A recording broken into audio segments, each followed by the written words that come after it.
नमस्कार, मैं वंदना अग्रवाल और आप देख रहे हैं राइट इंडिया प्लस।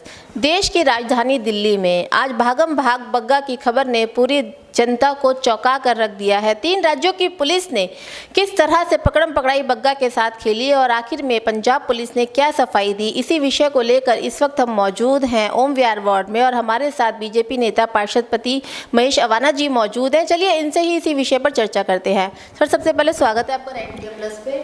आपका धन्यवाद। सर, तेजेंद्र बग्गा पर आम आदमी पार्टी ने गुंडा होने का आरोप लगाया है, तो इस बारे में क्या कहना चाहेंगे? भारतीय जनता पार्टी के बारे में जो ये अनाप शनाप आम आदमी पार्टी बात कर रही है, ऐसा कहते हैं कि जो खुद लोग गलत होते हैं वो दूसरों पर आरोप लगाते हैं। अभी आपने न्यूज़ के माध्यम से भी देखा होगा, कई बार देखा होगा कि ये किस तरह की भाषा बोलते हैं, किस तरह के इनके विचार हैं, किस तरह की इनकी कारगुजारियां हैं केजरीवाल के। चाहे वो निगम पार्षद हो, चाहे खुद केजरीवाल हो, चाहे पंजाब के राज्य की बात हो। आज मैं ये कह सकता हूँ कि पंजाब राज्य बर्बादी की तरफ जा रहा है। अभी थोड़े दिन पहले आपको पता था कि केजरीवाल ने ये कहा कि सब्सिडी उनको दी जाएगी जो लिख के देंगे, जो मांगेंगे। अब 200 यूनिट से नीचे जो झुग्गी झोपड़ी वाला है, केवल उसको ही हम फ्री करेंगे, बाकी का सब्सिडी उनको देंगे जो ज़रूरतमंद है। धीरे धीरे होगा क्या, ये सब चीज़ ख़त्म हो जाएगी। उसका कारण क्या है? बिजली का कितना बड़ा कर्ज है इनके ऊपर। बिजली का पेमेंट करना है इनको, पानी का पेमेंट करना है इनको, और कई अन्य चीज़ों की पेमेंट करनी है जो इस टाइम पे दिल्ली सरकार हजारों करोड़ रुपए के कर्ज में दबी हुई है।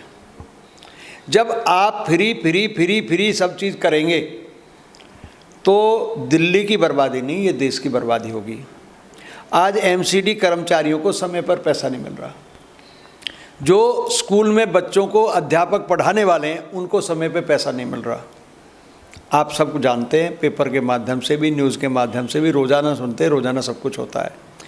ये जो सब कुछ हो रहा है, क्या इसको मैं अगर अपने शब्दों में गुंडागर्दी ना कहूँ तो क्या कहूँ? आप एक तरह की गुंडागर्दी कर रहे हैं कि किसी के पैसे को टाइम पे नहीं दे रहे। जो मेहनत कर रहा है, एमसीडी का वर्कर मेहनत कर रहा है, चाहे वो स्कूल में टीचर है, चाहे वो एमसीडी में वर्कर है, चाहे किसी भी पोस्ट पर है, कई महीने तक लोगों की तनख्वाह नहीं मिलती, पैसा नहीं मिलता। हमारा खुद का, मैं पहले भी कई बार आपको बता चुका हूँ, निगम का 13,000 करोड़ रुपया केजरीवाल डकार गए। हमारा पैसा है कहाँ वो? तो ये गुंडागर्दी नहीं है कि 13,000 करोड़ जो खा गया। जहाँ तक अगर बग्गा की आप बात करते हैं, जो मैटर अभी चल रहा है वो भी आपने सुना होगा, इसमें भी आपका कोई सवाल होगा मेरे प्रति ज़रूर। बग्गा ने, मैं अपने शब्दों में कहूँ तो मेरी अपनी सोच है ये, मैं अगर बग्गा ने केजरीवाल को गलत बोल दिया तो क्या बहुत बड़ा गुनाह कर दिया? आपने केजरीवाल के शब्द नहीं सुने? मेरे देश के प्रधानमंत्री के बारे में क्या क्या अनाप शनाप बोलते हैं वो। मेरे देश के जो परिवहन मंत्री हैं नितिन गडकरी जी, उनके बारे में क्या क्या शब्द बोले। उन्होंने माफ़ी मांगी, लिख के दिया, माफ़ीनामा लिख के दिया ना कोर्ट में। केजरीवाल ने लिख के दिया, मैंने तो लिख के नहीं दिया।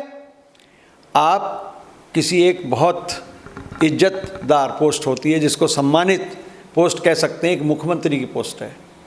एक मुख्यमंत्री जो पूरी दिल्ली का मुख्यमंत्री है और पूरे देश में अपनी पार्टी का विस्तार करना चाहता है, उसके शब्दों को देखिए, वो शब्द क्या बोलता है। किसी एक देश के प्रधानमंत्री के लिए, अपने देश के प्रधानमंत्री के लिए आप शब्दों का इस्तेमाल करता है। अपने देश के किसी बहुत अच्छे मंत्री को, जो जिसने सड़कों का जाल बिछा दिया, जिसने सड़कों के बारे में दुनिया में हल्ला मचा दिया कि भाई जितना काम गडकरी जी ने सड़कों का कर दिया उतना कोई कर नहीं पाया आज तक, ऐसे व्यक्ति के खिलाफ अब शब्द बोलते हैं। क्या केजरीवाल को शर्म नहीं आती? अगर बग्गा ने कुछ बोल दिया तो वो केजरीवाल से उन्होंने सीखा है, किसी और से नहीं सीखा। ये केजरीवाल ने सिखाया है। और अभी नहीं, अभी तो एक बग्गा है, पता नहीं कितने बग्गा केजरीवाल के खिलाफ अब शब्दों का इस्तेमाल करेंगे। जब केजरीवाल जी अपने आप को आप सुधार लो तो अपने आप आपका क्षेत्र दिल्ली सुधर जाएगा। आप पहले अपने आप को सुधारिए, जब दूसरे पर आरोप लगाइए। लेकिन सर, कुछ भी है, वो है तो हमारे दिल्ली के सीएम ही ना, उनके लिए ऐसे अभद्र शब्द इस्तेमाल करना कहीं ना कहीं गलत साबित होता है। मैं तो नहीं मानता। वो भी तो मेरे देश के प्रधानमंत्री है। क्या देश का प्रधानमंत्री केजरीवाल का प्रधानमंत्री नहीं है? उसने कैसे गडकरी जी के खिलाफ अपशब्द बोले, उसने कैसे प्रधानमंत्री जी के खिलाफ अपशब्द बोले, पहले वो जवाब दे, उसके बाद मैं जवाब दूंगा बग्गा का। जिनके बारे में केजरीवाल अपशब्द बोलते हैं, क्यों बोलते हैं? उनको किसने हक दिया अपशब्द बोलने का? अपने ऊपर आई तो दर्द हुआ। और जब मेरे देश के प्रधानमंत्री, वो तो उनसे भी सीनियर है, वो तो देश के प्रधानमंत्री है, तो दिल्ली के मुख्यमंत्री है, जिनका विश्व में पूरा नाम है मोदी जी का, उनके बारे में अपशब्द बोलते हैं। गडकरी जी का कितना कितना उनका स्वभाव अच्छा है, गडकरी जी का कितने अच्छे मंत्री हैं, नई नई योजनाएं लेकर आते हैं, देश की तरक्की के लिए अलग अलग काम करते हैं। क्या इनका मुकाबला करेंगे? देश के प्रधानमंत्री का केजरीवाल कभी मुकाबला नहीं कर सकता, गडकरी का कभी मुकाबला नहीं कर सकता। उनके बारे में जो अपशब्द बोले, अगर उसको किसी ने अपशब्द बोल दिया तो वो उनके अपने हैं को, जो दूसरों के लिए खड्डा खोदता है वो खुद उस खड्डे में गिरता है। तो केजरीवाल भी आज उस खड्डे में गिरा है। मैं बग्गा को बिल्कुल क्लीन चिट देता हूँ, सही मानता हूँ। अगर उसने भी बोला है तो उसने कोई गलत नहीं बोला, जो भी बोला है। सर, जैसा अभी आपने कहा कि अगर केजरीवाल जी ने अपशब्द बोले हैं तो उन्होंने लिखित में माफ़ी मांगी, तो आपको नहीं लगता बग्गा जी को भी लिखित में माफ़ी मांगनी चाहिए? बिल्कुल, अगर इस तरह की बात आएगी तो जरूर माफ़ी मांगेंगे। अब वो साबित करेंगे कि भाई ये गलत है। अगर वो चीज़ें गलत साबित होंगी तो उनको माफ़ी मांगनी चाहिए, कोई बुराई नहीं है इसमें। मैं स्पष्ट बात करता हूँ इसमें। सर, सफाई कर्मचारियों द्वारा पैसे लेकर सफाई करने की बात सामने आ रही है, आखिर क्यों? मैं आपको जानकारी दे दूं, मैंने भी एक वीडियो क्लिप देखी है। वो वीडियो क्लिप में क्या है, हमारे यहाँ एक बड़े नाले हैं, एक छोटी नाली है। जो छोटी नाली हैं वो हमारे अंडर आती हैं सफाई में। छोटी नालियों की सफाई एमसीडी के कर्मचारी करते हैं, बड़े नाले की सफाई फ्लड विभाग करता है। तो जब फ्लड विभाग किसी नाले की सफाई करता है तो उसको कूड़ा उठाने वाले कर्मचारी आते हैं। जब वो कर्मचारी गली में से कूड़ा उठाने आते हैं, जो मलबा निकलता है, कूड़ा निकलता है जो बड़े नाले के अंदर से, उसको उठाने के लिए वो जब गली में आते हैं, और वो मैंने जो वीडियो देखा उसमें यही है सारा, वो उसमें मलबा उठा रहे थे। छोटा मोटा किसी का इधर उधर मलबा पड़ा था, वो प्राइवेट ठेकेदार है, अंडर फ्लड के, मैं मानता हूँ हमारी अंडर है, हमारी एमएलए है, ये भी मैं मानता हूँ। लेकिन क्या है कि जो लेबर, जो प्राइवेट भी सही, वो वहाँ पे काम कर रही है, वो अपना काम कर रही है। अगर आप गली का व्यक्ति उनसे कहे कि भाई ये मेरा भी काम कर दो, तो वो क्या कहेगा, जी ये मेरा काम नहीं है, पहले मैं अपना कूड़ा उठाऊंगा, अगर मेरे पास समय बचेगा तो मैं आपका भी काम कर दूंगा। जब वो प्राइवेट आदमी काम कर रहा है, सड़क पे मलबा उठा रहा है, उसको ठेकेदारी मिली हुई है, जब वो अपना काम कर रहा है, आप उससे अपना काम कराना चाहते हो, तो फ्री में ऐसे कोई एक्स्ट्रा में काम नहीं करता। वो एमसीडी का कर्मचारी नहीं है, जिसके ऊपर वो एमसीडी को जो बदनामी की जा रही है कि एमसीडी के कर्मचारी पैसा मांग रहे हैं। एमसीडी के किसी कर्मचारी ने पैसा नहीं मांगा। और जो हमारा इंचार्ज है रामकिशन, वहाँ गया है, वो इसलिए गया है कि भाई हमारा तो कूड़ा नहीं कहीं पड़ा है, वहाँ हमारा कूड़ा नहीं था, वहाँ कूड़ा था बड़े नाले की सफाई जो चल रही है, जो आदरणीय विदुड़ी जी उसकी सफाई करा रहे हैं, फ्लड विभाग उनके अंडर आता है, उसकी सफाई होती है, हर जगह से सफाई होती है। 2 नाले हमारे, जैसे मीठापुर चौक से और स्कूल चौक तक जो नाला है हमारा, वो नाला, तो वो जो नाला है वो आता पीडब्ल्यूडी के अंदर, यहाँ से मीठापुर चौक से स्कूल तक, और अपना मीठापुर चौक से लेकर जैतपुर गाँव तक, ये 2 सड़कें हमारी पीडब्ल्यूडी के अंदर हैं। इनकी सफाई पीडब्ल्यूडी करेगी। तो जब पीडब्ल्यूडी सफाई करेगी तो वो प्राइवेट ठेकेदार को ठेका देंगे, तो वो उठाएंगे। और मेरे घर के सामने अगर वो कूड़ा उठा रहे हैं, मेरे घर का कुछ कूड़ा पड़ा है, और मैं उनसे कहूँ भाई ये भी उठा लो, वो कहेंगे जी हमारा तो नाली का काम है, हम तुम्हारे घर का कूड़ा क्यों उठा लें? तो मैं उनको कहूँगा, मैं खुद कहूँगा, मैं अपने शब्दों में कह रहा हूँ, मैं कहूँगा 10-20 रुपये ले लेना यार, 50 रुपये ले लेना, उठा ले जा रहे, तुझे दे दूंगा मैं चाय पानी के लिए पैसे, ठंडा पिला दूंगा, जूस पिला दूंगा। ऐसे आम बात होती है। तो इसी आम बात को लेकर के वो कर्मचारी एमसीडी के नहीं थे, ये सच है। लेकिन वो भी सच है कि वो कर्मचारी हमारे फ्लड विभाग के तहत वो मलबा उठा रहे थे, प्राइवेट ठेकेदार था, प्राइवेट ड्राइवर था। उन्होंने जब अपना मलबा उठाने की बात करी, अपना कूड़ा उठाने की बात करी लोगों ने, तो उन्होंने 10-20-50 रुपये दे देंगे तुमको। उन्होंने कहा पहले कि भाई हम 10-20-50 रुपये दे देंगे, उठा लो।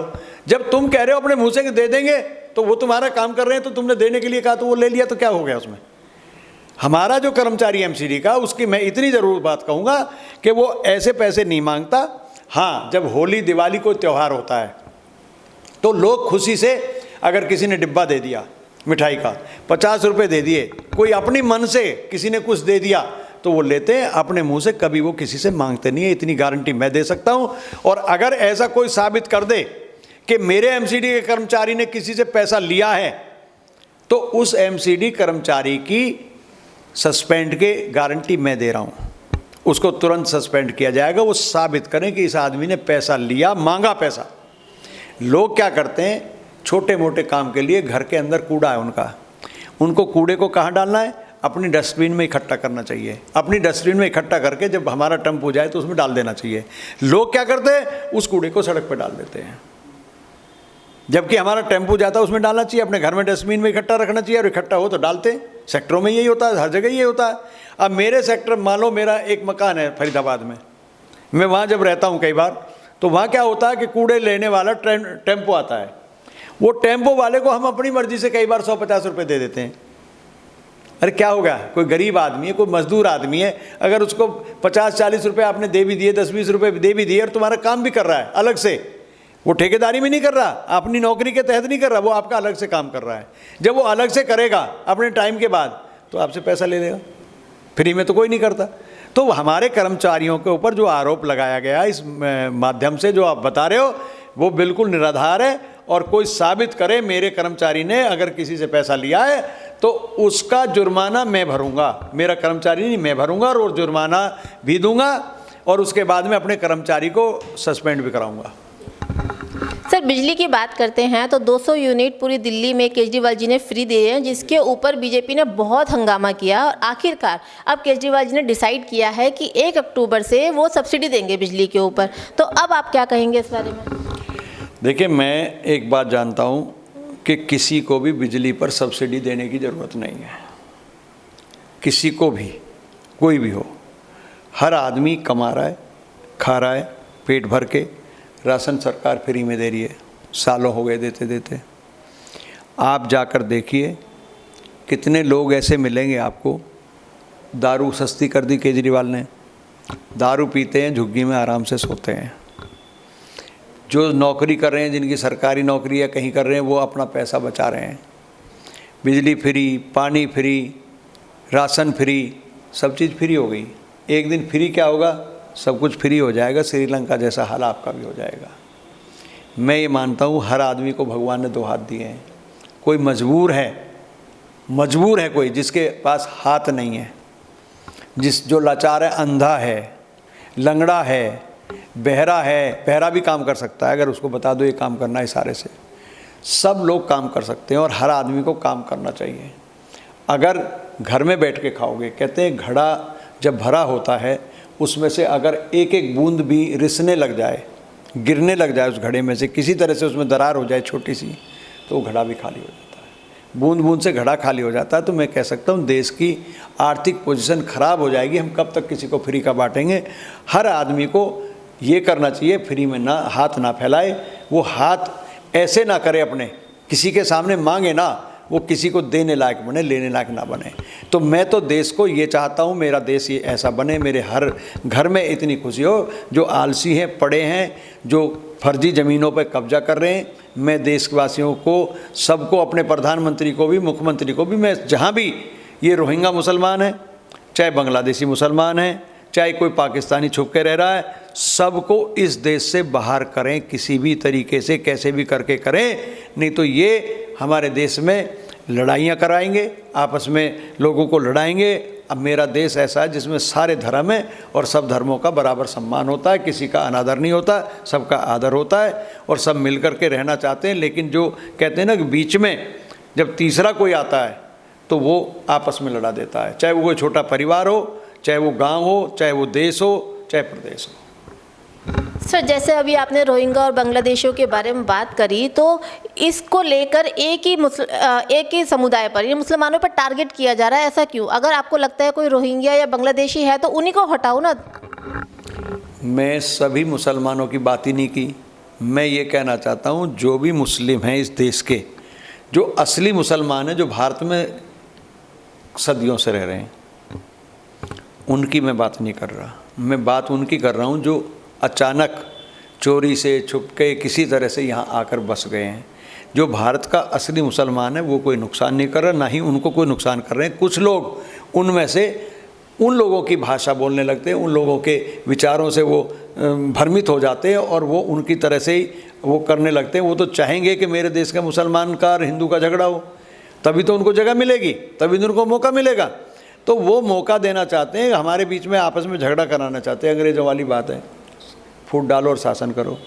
ये मुसलमान जो बाहर से आए हैं, चाहे वो रोहिंग्या मुसलमान हैं, चाहे वो बांग्लादेशी मुसलमान हैं, चाहे कोई पाकिस्तान से छुप के यहाँ मुसलमान रह रहे हैं, वो सब मुसलमान इन मुसलमानों को बरगला के आपस में हिंदू मुस्लिम को लड़ाना चाहते हैं। तो सर, जैसे बुलडोजर की मुहिम आप लोगों ने चलाई है रोहिंग्या और बांग्लादेशियों के नाम पर, तो वो सारे मुसलमानों के ऊपर ही क्यों चल रहा है? सारे मुसलमानों पे नहीं चल रहा, ये भी मैं आपको जानकारी दे दूं। या तो उस आड़ में जो रोहिंग्या रह रहे हैं, अब मान लो एक मकान में रह रहा है कोई यहाँ का मुसलमान और 10 मकान उसके बगल में ऐसे बसे हुए हैं जिन पे कब्जा करके रोहिंग्या बस गए हैं, बांग्लादेशी बस गए हैं। तो उनके चक्कर में तोड़ने के में अगर किसी एक आध का टूट जाता है तो वो टूट सकता है, मैं उसकी गारंटी नहीं दे रहा हूँ आपको, वो टूट सकता है, एक बीच में तो रहेगा नहीं, क्योंकि वो भी अगर अगल बगल में ज़मीन सरकारी घेरी हुई है तो उसने भी घेरी हुई है, चाहे वो मेरे देश का मुसलमान है, चाहे वो हिंदू भी है, मुसलमान की बात नहीं कर रहा, चाहे वो किसी भी जाति का, किसी भी धर्म का है, अगर वो उनके बीच में वो भी कब्जा करके उस ज़मीन पर रह रहा है तो उस टूटेगा उसका भी। इस वीडियो को लाइक करें, हमारे चैनल को सब्सक्राइब कर बेल आइकन जरूर प्रेस करें।